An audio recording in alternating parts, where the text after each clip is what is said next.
Salut à tous, vous êtes sur la chaîne RC Mumuse, la chaîne des débutants qui fait les choses sérieusement. Ravi de vous retrouver, j'espère que tout le monde se porte bien, pratiquants, pratiquantes, loisiristes, débutants, experts, élites, soyez les bienvenus. On va parler en fait de différentes ESC. Que choisir? On va utiliser et reprendre cette expression. Que choisir suivant mon niveau, mon utilisation et ma fréquence d'utilisation. C'est l'ambition modeste de cette vidéo destinée à vous aiguiller, vous éclairer sur le bon choix à faire. J'ai réparti de façon discutable ces ESC qu'on a pour la plupart testés au garage, mis à part ces deux-là, mais sur lesquels on a eu des retours pilotes. Ok, on les a, on va les tester, on va faire notre propre expérience. Tout le reste a été parfaitement testé dans la durée sur les roulages du garage. Voilà, sur nos différents véhicules. L'idée, c'est que, voilà, tu as une offre qui est dense, qui est complexe. L'électronique, c'est pas le kiff de tout le monde. Il y a des pilotes confirmés en nitro qui basculent sur le brushless et ils se posent des questions quant au choix de leurs ESC, de leur moteur, de leur combo. Idem pour le loisiriste débutant ou le loisiriste compétition, etc. Ces questions sont naturelles, elles sont fondamentales. Sur le budget rapport qualité-prix. Elles sont aussi fondamentales sur les performances, ce qu'on attend, ce qu'on peut escompter ou espérer obtenir avec tel ou tel matériel. Et l'expérience est la meilleure des réponses sur cette question. Voilà.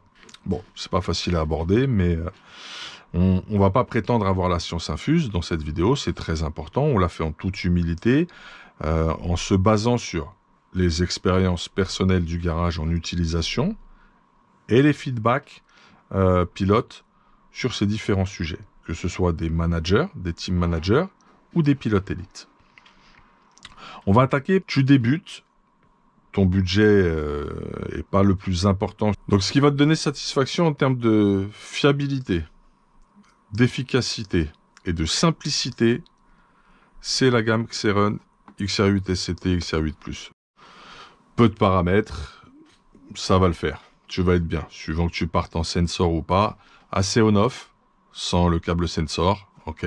C'est discutable, t'en as qui apprécient le sensor, d'autres pas. T'en as qui ont des problèmes avec, d'autres pas. J'en ai eu des fois, j'en ai pas eu sur d'autres séries, d'autres buggy. Ça dépend de ton hydraulique, ta gestion, si tu prends beaucoup de parpaings ou pas. Donc voilà, tout ça c'est variable. En tout cas, les plus grands pilotes maintenant mettent souvent le câble sensor au niveau international. Au niveau national, je pense aussi, j'ai discuté avec certains, ça se fait de plus en plus, d'autres pas du tout, ils veulent même pas en entendre parler. Il y a tous les points de vue là-dessus, c'est un peu la guerre et la bataille, on va pas rentrer dans ce débat. Ce qui nous importe, c'est, pour le débutant, quelque chose de simple, d'efficace, de durable, et qui lui donnera absolument satisfaction. Donc c'est cette gamme-là qui te va bien. On t'a expliqué pour le XR8+, on va t'expliquer maintenant pour le XR8 SCT. Là, c'est plus pour ton buggy. Buggy 1.8, ok, XR8+, Truggy GT8, ok, avec les moteurs longs. XR8 SCT, tu pars sur les buggy, t'es peinard. Et là, tu vas avoir quelque chose de très bien. Tu peux les coupler avec des moteurs WS-Line, ça marche très bien.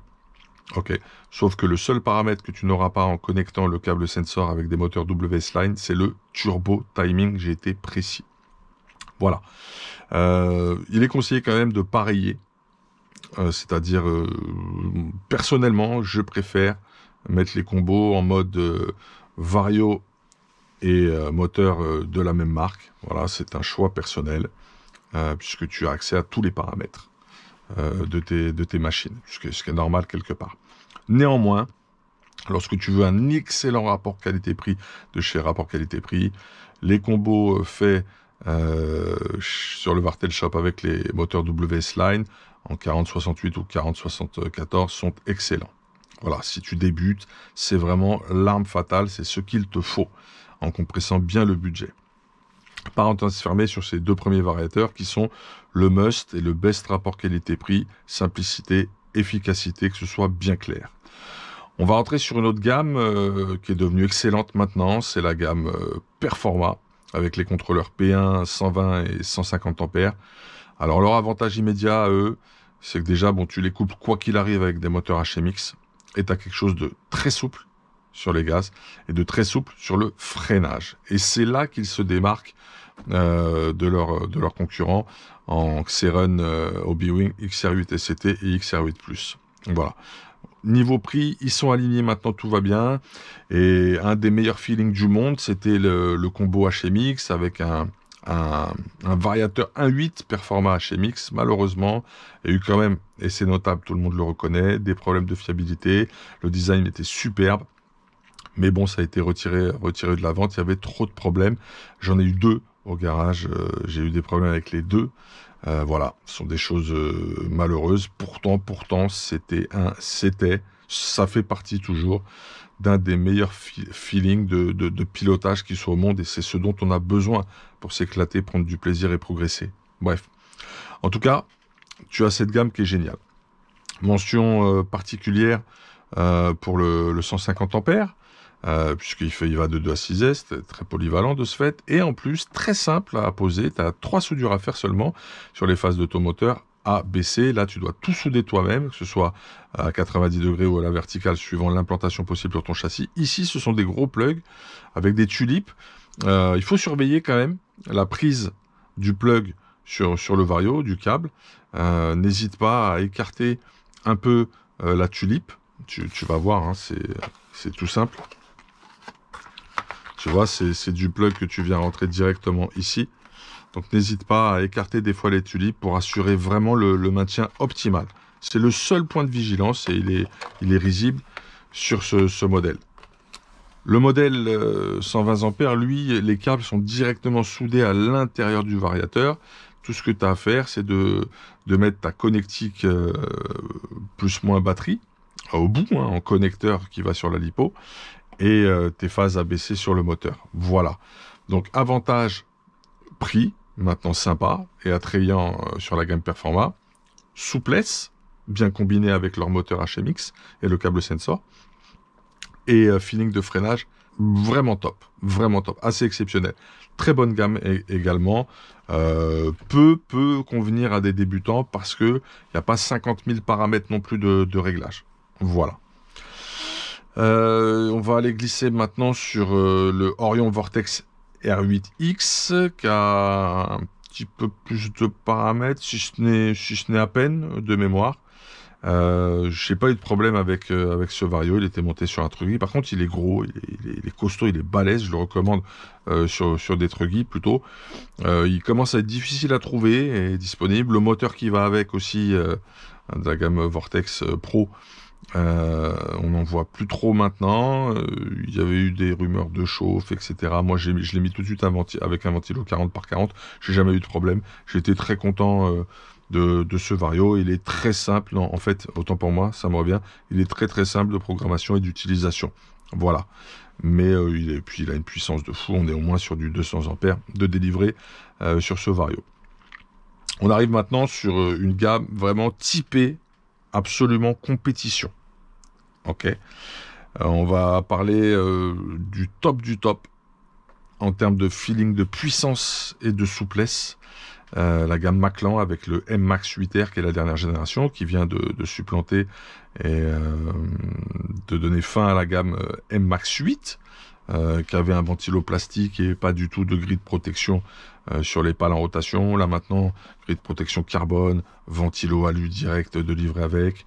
Bon, très belle finition du coup, look unique, extraordinaire, balèze aussi, costaud comme variateur, ne peut pas. Attention, rien qu'en pause et cable management s'adresse à un public averti. Ok, avantage aussi, c'est que tout ce qui est plugué, que ce soit le bouton, la prise bec, enfin tout peut être débranché et remplacé en cas de défaillance, et ça c'est vachement bien. On n'a pas des choses qui sont rentrées, soudées à l'intérieur du vario.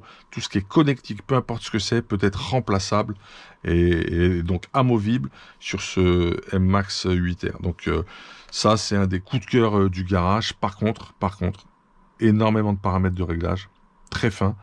C'est une utilisation expert, déconseillée pour le débutant. Ok, plutôt pour le pilote confirmé et le pilote expert élite ultra compétiteur. Ça, c'est déconseillé pour le débutant. On a eu un petit souci sur la gamme M-Max 8, il faut être clair. On a réussi à le réparer, il refonctionne très bien, il est monté Étonnamment et en contradiction avec ce que j'ai dit en dépareillé avec un Hobby Wing 1900 kV, c'est un G2 Sensor, et j'ai été surpris de retrouver le feeling que j'avais avec le moteur qui va avec habituellement, qui est le MR8 3, ok, de chez Maclan. Donc j'ai été émerveillé par le fait de coupler les deux avec le moteur Hobby Wing, et j'ai retrouvé les sensations de mon M-Max 8. Voilà, il est monté sur le Team Associated RC8 B3.2E. Si vous voulez le voir en action en roulage, regardez la vidéo CMCT où on roule le Team Asso, vous serez pas déçus. En tout cas, par contre, celui-là, vraiment déconseillé, absolument pas préconisé pour les débutants et ceux qui commencent à être confirmés. Ok, j'ai été clair là-dessus. Pardonnez mon insistance, c'est en toute humilité, je vous l'ai dit, que je partage mon point de vue basé sur de l'expérience et de retour pilote. Expérience personnelle plus retour pilote.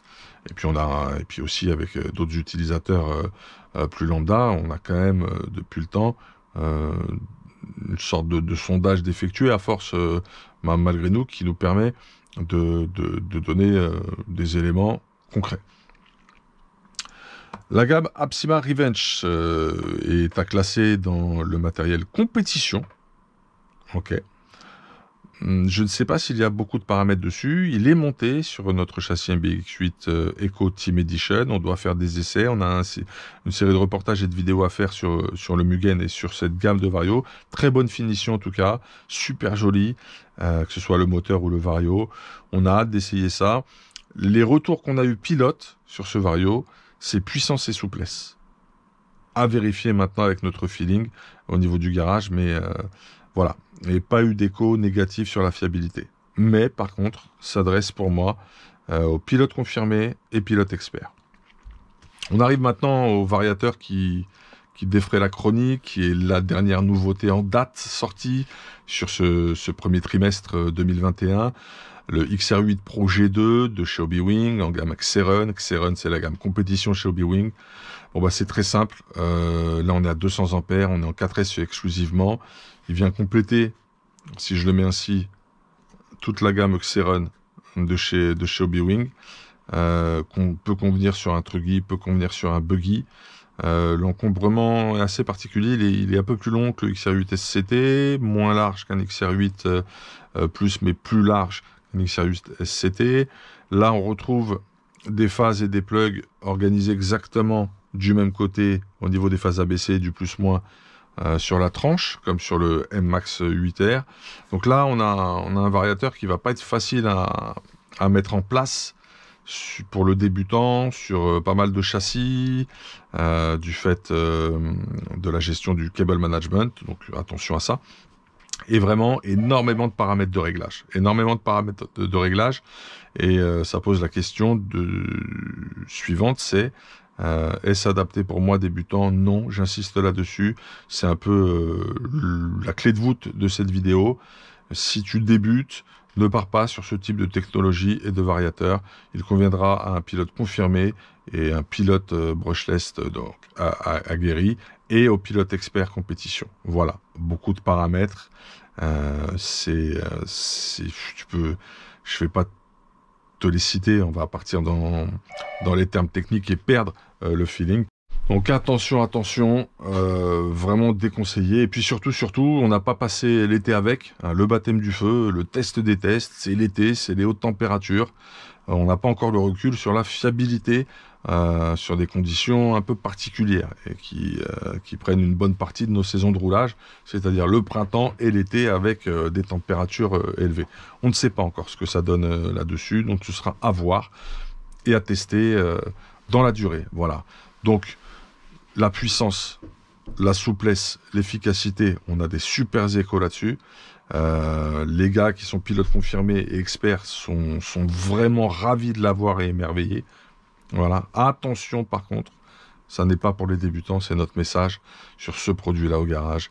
Et il faut qu'on passe l'été pour être sûr du côté fiable. Même si Hobby Wing, quand même, nous a toujours fait des produits très fiables avec la gamme XR8 Plus et XR8 SCT Xeron. Voilà, cette vidéo et ce topo sur Ce qui va bien pour qui, quoi, comment en termes de variateurs est terminé. On reviendra sur une prochaine série de vidéos où on les découvrira sous un angle utilisation, programmation, pour que ce soit facile pour tout le monde. Certains se font à la carte de programmation avec un logiciel sur le PC, plus aussi la possibilité d'avoir un boîtier de communication à distance entre le Vario et son smartphone. Ça, c'est plutôt chez Hobbywing. Chez Performance, ça va être carte de programmation plus connexion avec software PC. Sur ce Orion, ça va être exclusivement, par exemple, carte de prog. Sur Revenge, carte de prog. Pour le Maclance, ça va être les trois aussi, comme chez Hobbywing. Donc voilà. Ça, c'est un autre aspect de la vidéo. On y reviendra plus tard. Et sur l'interprétation et l'utilisation de ces paramètres, quels qu'ils soient. Donc, du boulot en perspective pour la chaîne et votre obligé. Voilà, on a fini le point sur cette gamme. Ok, satisfait d'avoir fait cet échange avec vous. N'hésitez pas en commentaire à mettre vos points de vue. Toujours construit intelligemment et avec beaucoup de bienveillance, c'est essentiel. On est entre passionnés, on est entre amis, on fait partie d'une communauté.